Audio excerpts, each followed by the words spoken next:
მოგესალმებით ჩემო მსმენელებო. დღეს მე ვისაუბრებ ძალიან მნიშვნელოვან თემაზე. 45-50 წლის შემდეგ. რა ამოვიღოთ რაციონიდან ენერგიის მაქსიმალურად შესანარჩუნებლად?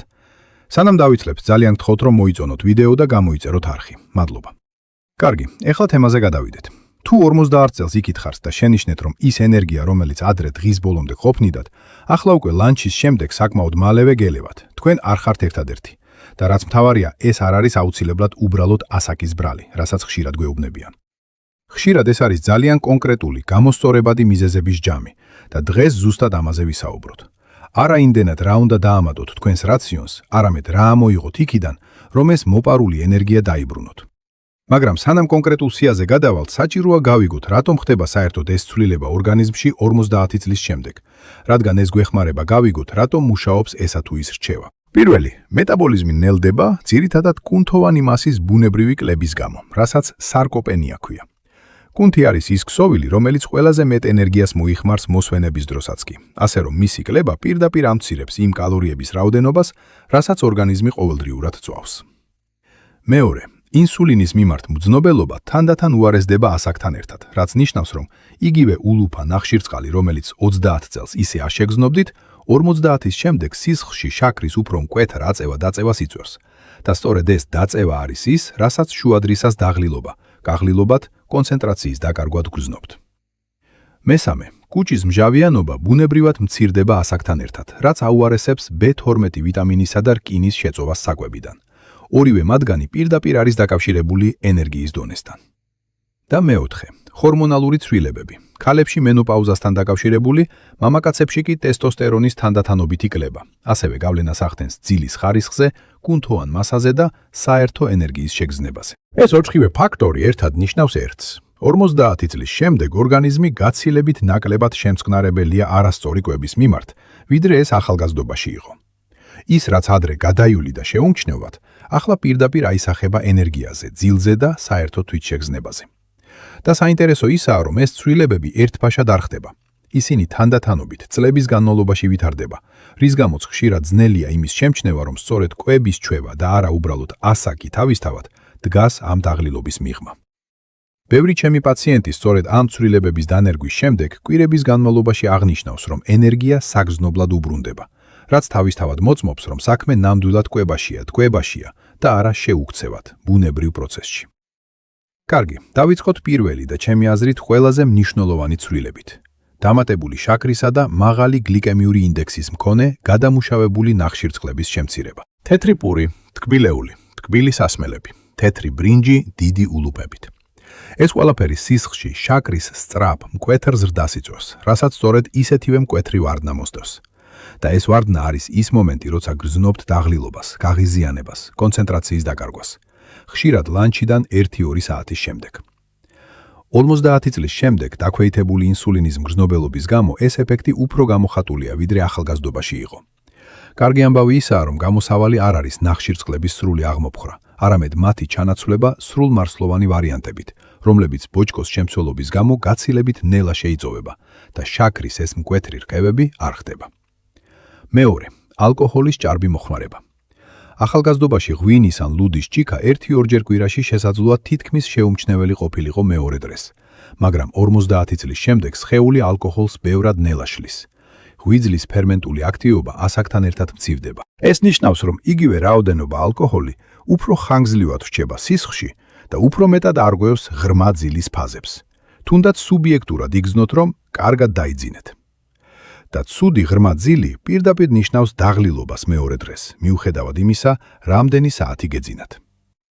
გარდა ამისა, ალკოჰოლი შედის ურთიერთქმედებაში ბევრ იმ მედიკამენტთან, რომელსაც ხშირად სწორედ ამ ასაკის ადამიანები იღებენ. წნევის საწინააღმდეგო, საძილე ან ქოლესტერინის დამწევი პრეპარატები. ამიტომ თუ რაიმე მედიკამენტს იღებთ რეგულარულად, ალკოჰოლთან კომბინაციაზე ექიმთან ან ფარმაცევტთან კონსულტაცია ნამდვილად ღირს. მესამე, ღრმად შემწვარი და ულტრა გადამუშავებული საკვები, რომელიც მდიდარია დაბალი ხარისხის, ხელახლა გამოყენებულ ცხიმებში შემწვარი კომპონენტებით.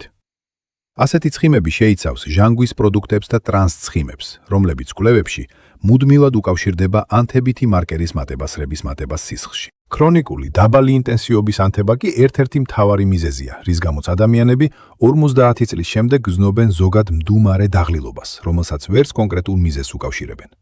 ეს საკვები ასევე ჩვეულებრივ ღარიბია, საკვები ბოჭკოთი და მიკროელემენტებით, რაც ნიშნავს, რომ ეს ცარიელი კალორიები ისეთ საკვებს ცვლის, რომელსაც ორგანიზმი მართლა საჭიროებდა.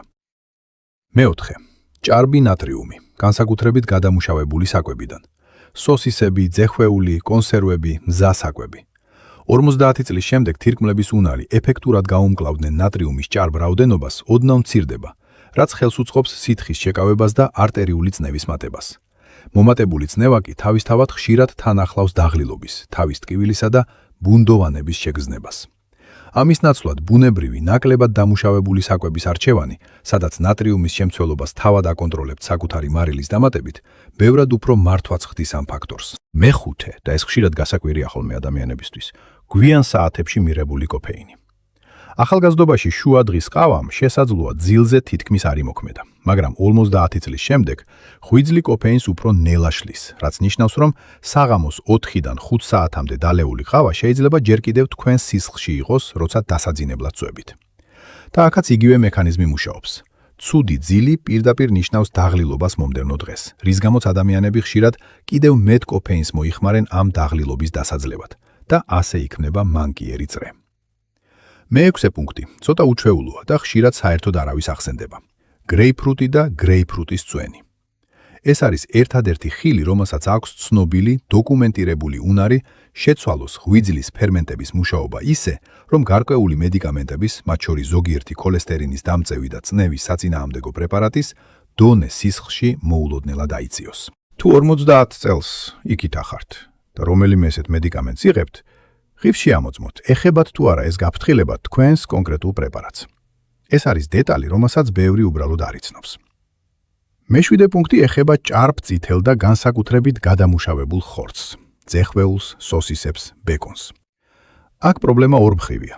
ერთი მხრივ ეს პროდუქტები ხშირად მდიდარია გაჯერებული ცხიმებით და ნატრიუმით, რაზეც უკვე ვისაუბრეთ.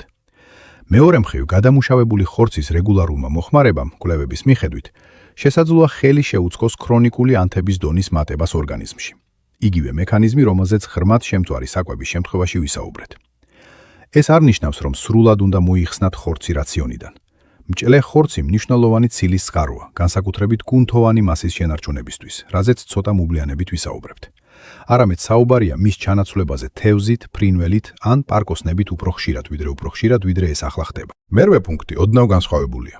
ეს არ არის ის, რაც უნდა ამოიღოთ, არამედ ის, რასაც ხშირად არასაკმარისად ვიღებთ და რომლის ნაკლებობაც ხშირად შეცდომით ენერგიის ნაკლებობად აღიქმება კლებობად.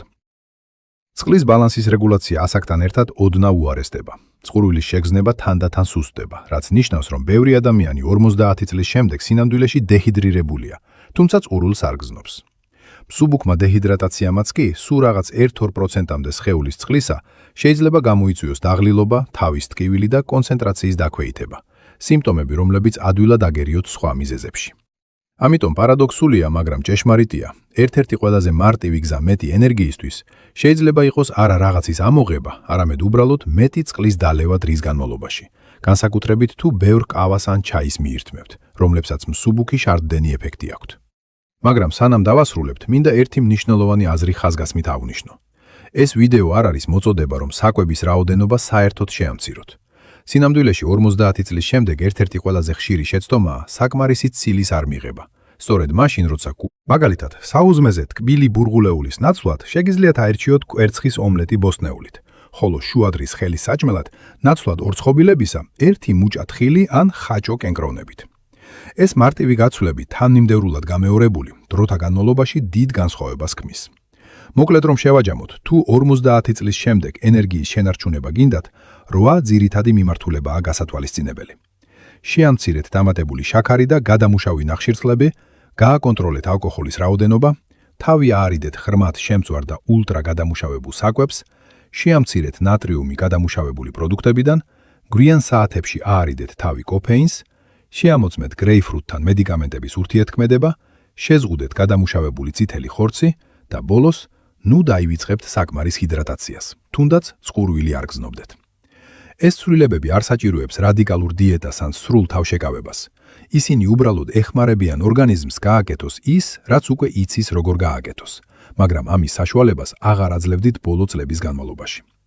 და მნიშვნელოვანია გვახსოვდეს, ეს ცვლილებები არ საჭიროებს ერთბაშად, ყველა ერთდროულად, სრულ თუნდაც 1-2 დანერგვა ერთდროულად, თანმიმდევრულად, გაცილებით მდგრად და ხანგრძლივ შედეგს მოგცემთ, ვიდრე ყველაფრის ერთბაშად შეცვლის მცდელობა, რომელიც ხშირად რამდენიმე კვირაში მთავრდება მოწყენით და ძველ ჩვევებში დაბრუნებით.